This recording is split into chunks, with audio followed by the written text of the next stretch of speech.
থাকবেন। কথা বলেন ঠিক ঠিক না? রাসূল সাল্লাল্লাহু আলাইহি ওয়াসাল্লাম উম্মতকে ছেড়ে যাবেন না, উম্মতের চিন্তায় সর্বদা ব্যতিব্যস্ত থাকবেন।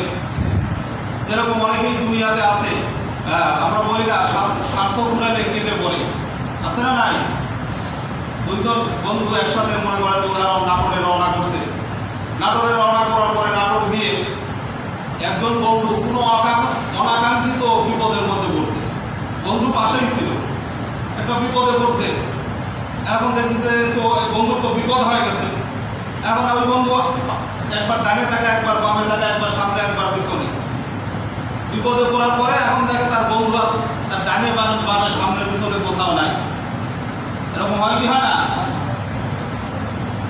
তখন বিপদ থেকে উদ্ধার হয় যখন বন্ধু বাড়িতে আসছে, তখন বন্ধুর কাছে বাড়িতে এসে বলতে, বন্ধু আমি তোমাকে ভালোবাসি, বন্ধু আমি তোমাকে ভালোবাসি। কারণ বন্ধু বন্ধু থাপ্পড় দিবি কি দিবি না?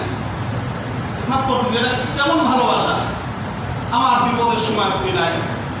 রাসূল কারীম সাল্লাল্লাহু আলাইহি ওয়াসাল্লাম বিপদের সময়, মুসিবতের সময় আমাদেরকে সহযোগিতা করবে। এজন্য রাসূল কারীম সাল্লাল্লাহু আলাইহি ওয়াসাল্লামের যে তরিকা আমাদের সামনে আছে, এই তরিকা অনুযায়ী আমাদের চলা। কথা বলেন ঠিক ঠিক না? তো সময় শেষ।